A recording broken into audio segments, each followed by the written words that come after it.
look insane right now, but that's okay. There we go. Now I think I look better. Yay. Very chill video, clearly. We're just gonna sit and talk.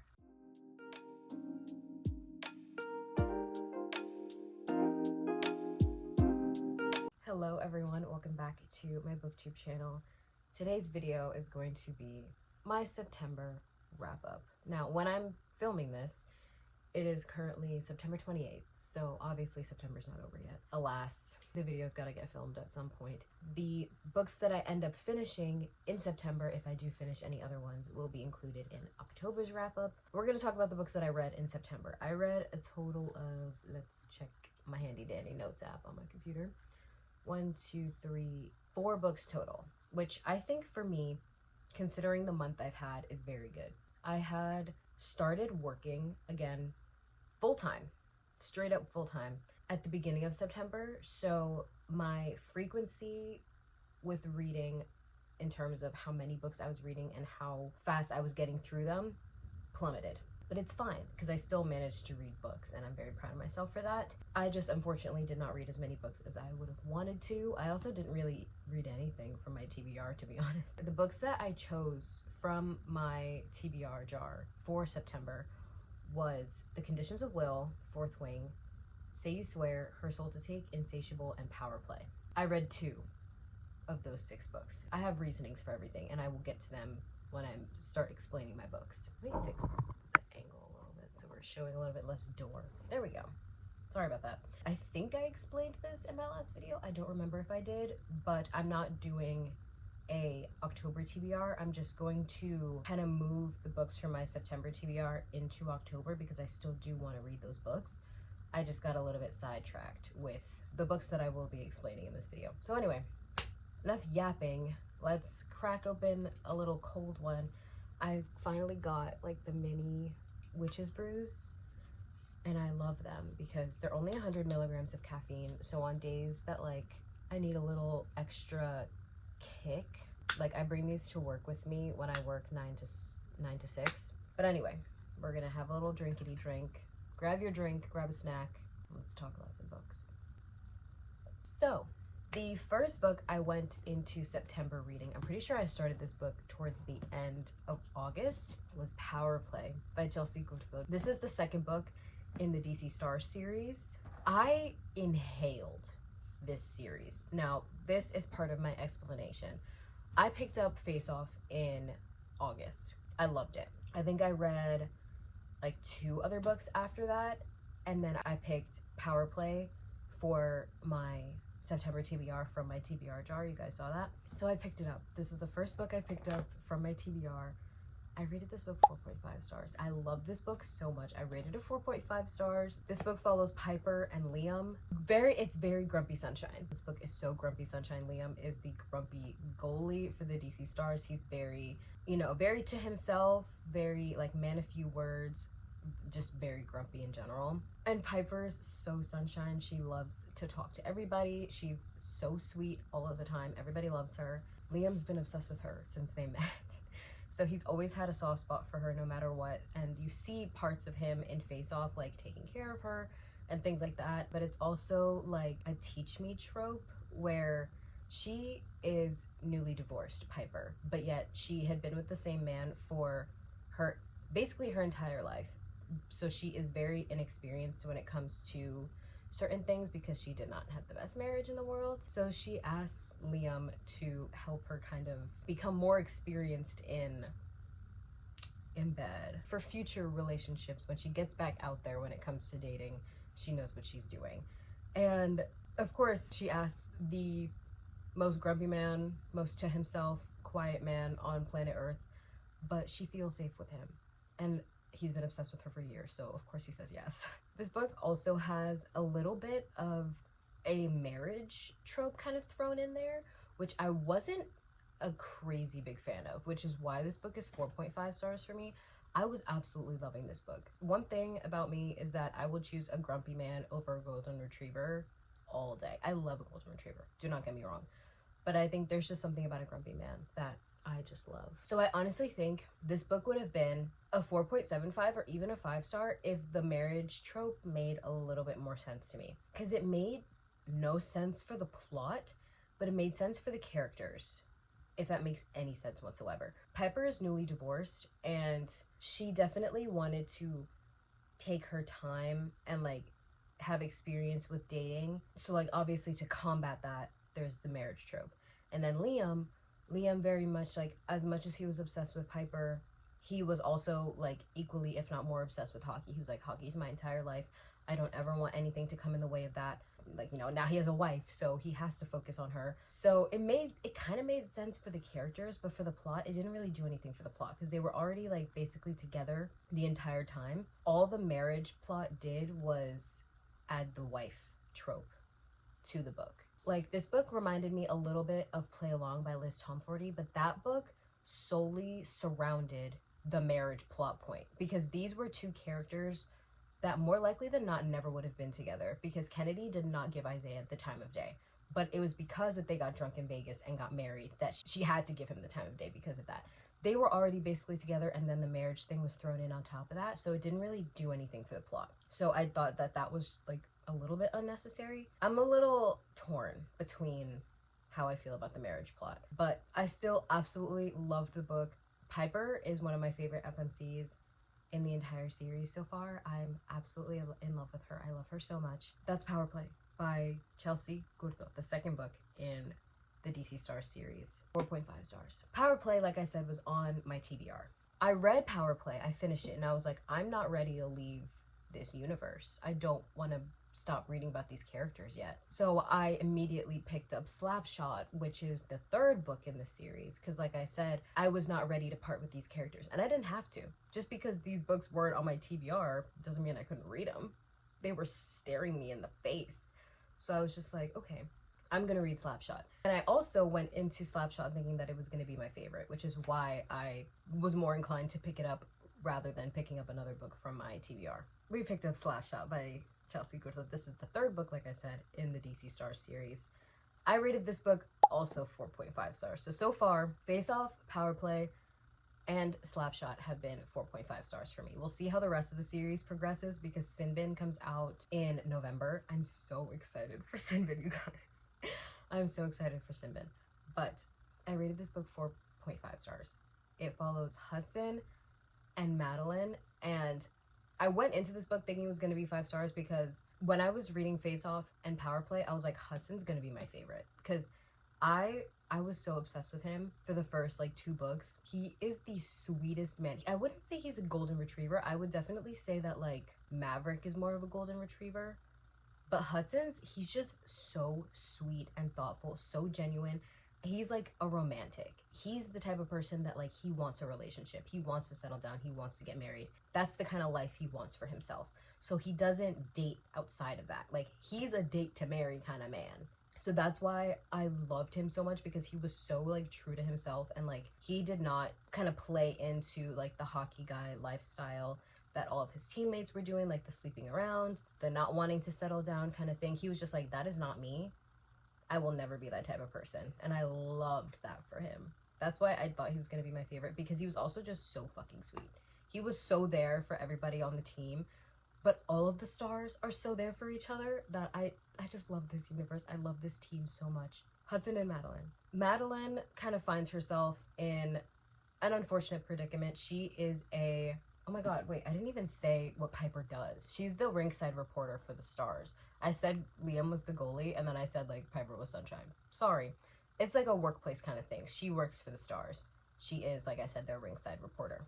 Anyway, back to here. Madeline is a professional chef, and she also happens to be a single mother. See, these are the type of plot points that, like, just make so much fucking sense. It makes so much sense that Hudson would fall for a single mom. It just makes so much sense for him as a person, as a character.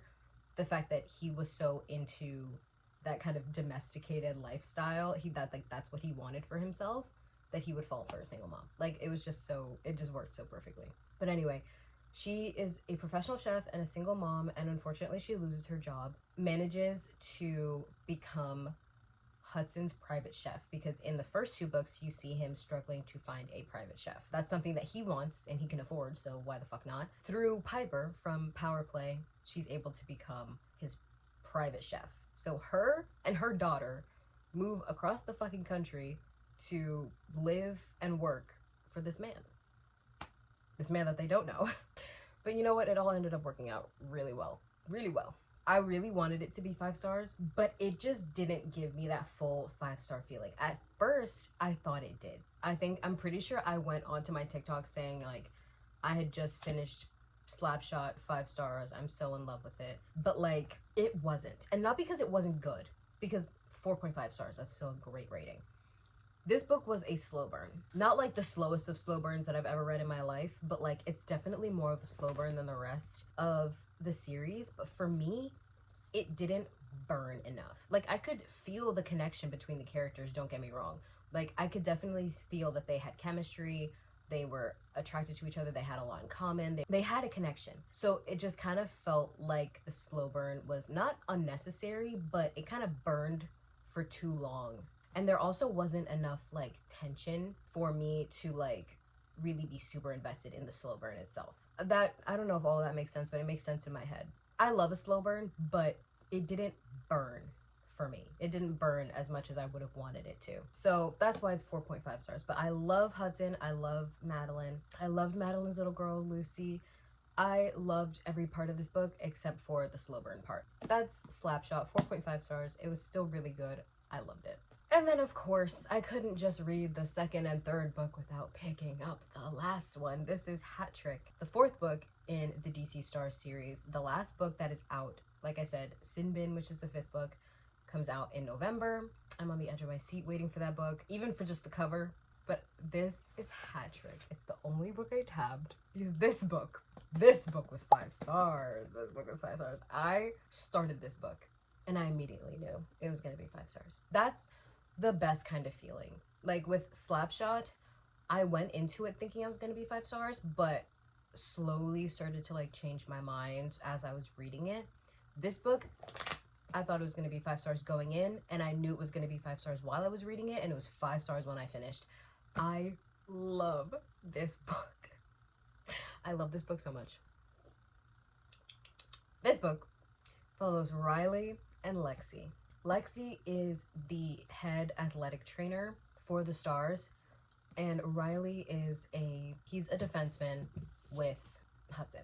It is a very, very apparent trope that Riley is so fucking obsessed with Lexi. He's had a crush on her for years. Everybody knows. Every single person on the team knows that Riley has a crush on Lexi. Going into this book, I knew that he was going to be obsessed with her because it's very obvious throughout the rest of the series. So very early on in the book, this is not a spoiler because it's in the back of the book and it's also very apparent from the cover, Riley gets into an accident and has to get his right leg, I believe it is, amputated. For 98% of the book, he has a prosthetic. After months of basically like ghosting everybody because of how drastically and tragically his life changed so fast, finally comes back. He's literally part of a team. He can't just like not speak to them anymore. Lexi is put in charge of his rehabilitation to try to get him back to skating. So they start spending a lot of time together.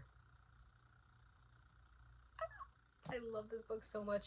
This book, Riley was everything. He was like a mix between Grumpy and Golden Retriever, which is why I loved it so much, because he was very grumpy in the beginning of the book and still was periodically throughout because of how like, I mean, this sounds bad, but like he became so mad at the world because of what happened to him. So that gave him a lot of attitude. I don't love obviously the reason why he had the attitude, but like what it did, it just made him like a little bit rougher around the edges, which I loved because he was so sweet and so thoughtful and I love him so much. He was still that person.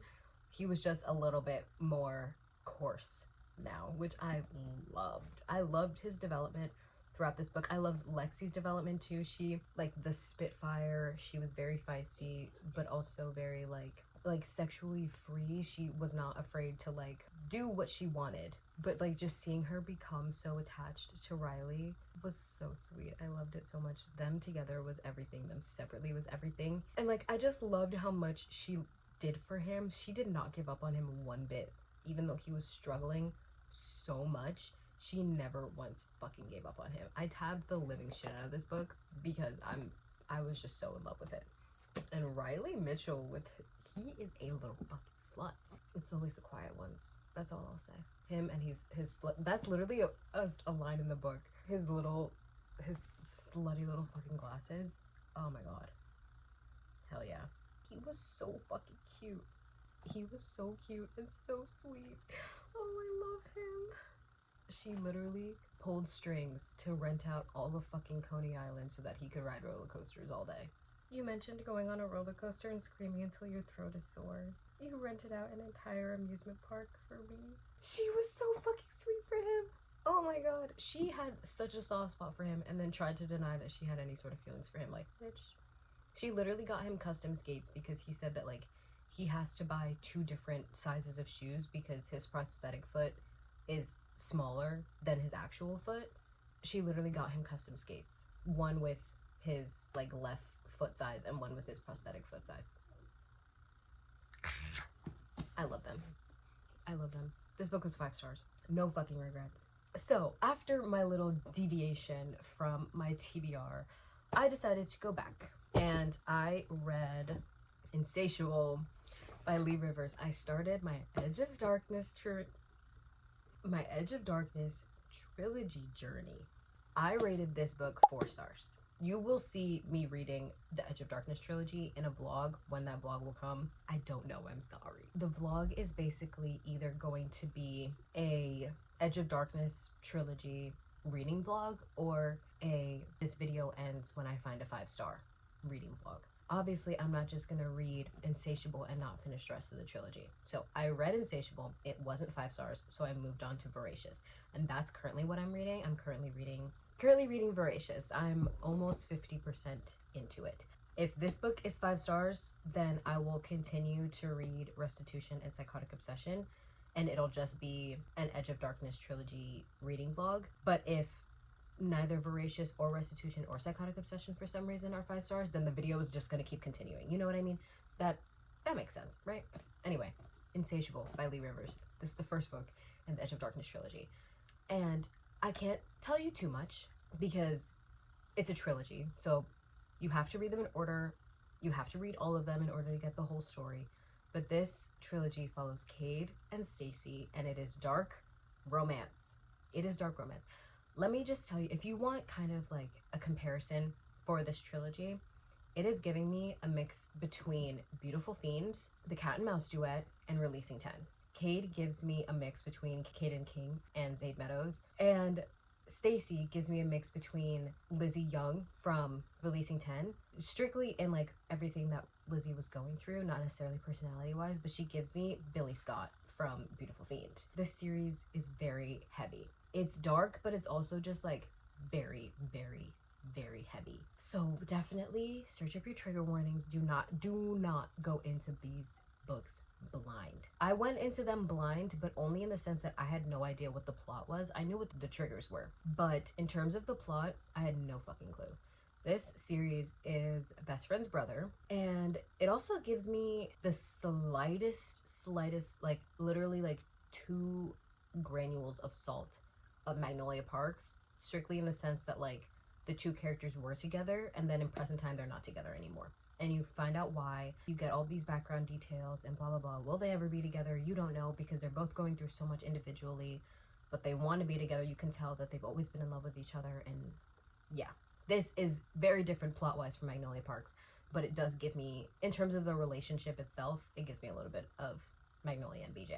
So yeah, I'm not going to tell you anything else. I'm just going to tell you that it's brother's best friend, and it's a lot of plot, but it's also so character-based as well. You learn so much about Cade, so much about Stacy, so much about their relationship when they were together, and the relationship in present time. Oh my god, this is so heartbreaking. But this book in particular was 4 stars. This book was just background. Cade is Stacy's best friend's twin brother, and they used to be together. They're not together anymore. You get a lot of flashback chapters of them getting to know each other, falling in love, things like that. But then in present time, Cade fucking hates her guts, and you slowly start to find out why. The book ends and then Voracious starts. So you start Voracious basically right when Insatiable finishes. So I'm not going to tell you too much about Voracious because I'm not even done with it yet. Like I said, I'm about 50% in. I started reading it. I'm reading it on my Kindle. Guys, I got a Kindle for my birthday. I'm a little bit more up to date on it on my Kindle than I am paperback. I'm on chapter 21, and it's literally a flashback chapter. I'm reading Voracious very slowly, though. I'm 47% in. I'm 185 pages in. I'm reading this book so slowly, though, because it is some of the most heartbreaking shit that I've ever read in my life. Like, this shit is so... It's just so emotionally damaging that I can't read too much in one shot because I feel like fucking dying. It feels also like in Releasing 10 how everything that was going on with Lizzie and Huey was a flashback in a sense, because Releasing 10 takes place before Binding 13. So like you see these characters, although they're struggling, you see them together and you love it. You love seeing how much they love each other. They are everything to each other, but you know that in present time they are not together anymore, and you know they're going through so much individually. That's this book. So like you know they're not together anymore, but then you see the flashback chapters of them so incredibly in love and like wanting to spend the rest of their lives together, and just knowing that so much shit happens to them and stuff is continuing to happen to them in present time. Like they're still going through so much. That's like 99.9% of the reason why they're not together, because of what they're going through individually in present time, as well as what broke them up in the first place. So like it's just so fucking much. So many feelings happen. I'm loving it. Obviously, I will say I'm loving it. I'm loving the story. I wouldn't say I'm enjoying it because it's like everything is so incredibly fucked up. So I'm not enjoying what's happening, but I'm enjoying the story. If like I don't know how to make it sound like not weird. I mean, I'm not having a great time, but I'm having a great time. Like I'm having a great time the same way I had a great time with Releasing 10. To where like, am I obsessed with the story? Yes, but the things that are happening in the story are actually fucking sickening. Like they actually make me want to throw up. It's a lot. It's a lot. That's all I'm gonna say. And then obviously, once I'm done with Voracious, I'm gonna go into Restitution. Restitution is quite long. Restitution is the longest out of all of them, which kind of makes sense because it's called Restitution. It's 500 pages, and then after I read Restitution, I will be going into Psychotic Obsession, which is Cade's parents. This book is technically a prequel, obviously, because it's about Cade's parents, but you are supposed to read it, I'm pretty sure. Since it was published after Edge of Darkness, it makes sense that you're supposed to read it after the fact. Some people even say to read it before Edge of Darkness. I don't think you should do that, and I'm not even done with Edge of Darkness yet, but I don't think you should read this beforehand. I genuinely think if none of these books are 5 stars, I think this one will be. Because as fucked up as it sounds, sometimes what makes a book 5 stars for me is the fact that it's not a happy ending. Like the fact that the characters are still not together. And in this scenario, they'll never be together because, you know, I won't spoil too much. But anyway, sometimes for me, like I said, what makes a book 5 stars or the fact that I love it so much is that there is no happy ending. Like Releasing 10, no happy ending at the end of that book, and I have 6 stars. Magnolia Parks, the first Magnolia Parks book, not a happy ending, rated at 5 stars. The Long Way Home, not a happy ending, 5 stars. The Great Undoing, not a happy ending, 5 stars. Like, well, The Long Way Home is actually God tier, but so many books that I love with every fiber of my being are not happy endings. They may eventually get their happy ending, but in present time, there is no happy ending. It just invokes so much more emotion from me. So like, as much as I love a happy ending, like I don't want my characters to not be together in the end. Sometimes I feel like that's what I need in order to like fully give me that 5-star feeling. I don't think I'm making much sense, but it's fine. It's fine. Yeah. I am very excited to read Psychotic Obsession. I'm so excited to read about Tobias Mitchell. He is everything.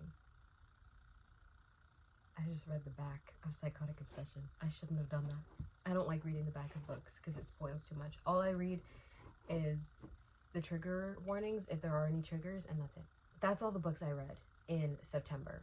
So 4.5, because I read all of DC Star's Insatiable, and I'm almost halfway through Voracious, and who knows, I might finish Voracious before September ends, but it'll be included in October's wrap up. That's it, you guys. Stay tuned for my October wrap up in a month. because it'll be something. Hopefully I'm better with my reading in general, because now that I'm getting into a little bit more of a routine when it comes to work, I'll be able to get more stuff done. But anyway, we're gonna get our shit together. We're gonna get our shit together, and it's gonna be great. So again, stay tuned for the books that I read in October. And for the rest of the videos that you will be seeing in October, I have to plan them out, actually, because I don't think I've planned them out yet. I will see you guys in my next video. I hope you guys enjoyed this one. Let me know what you read in September, what you will be reading in October. So many people are reading fall books. Contrary to what you might think, fall is not my favorite season. I don't make fall my entire personality. I do love fall. Like, I love when it starts to get a little chilly and I can wear long sleeves because I'm a long sleeve person at heart. But winter is my favorite season. I love winter, but unfortunately I live in Florida, so I don't get seasonal change anymore. I hope you guys enjoyed this video. Let me know what you read, what you liked, what you didn't like, if you liked any of these books, if you hated them.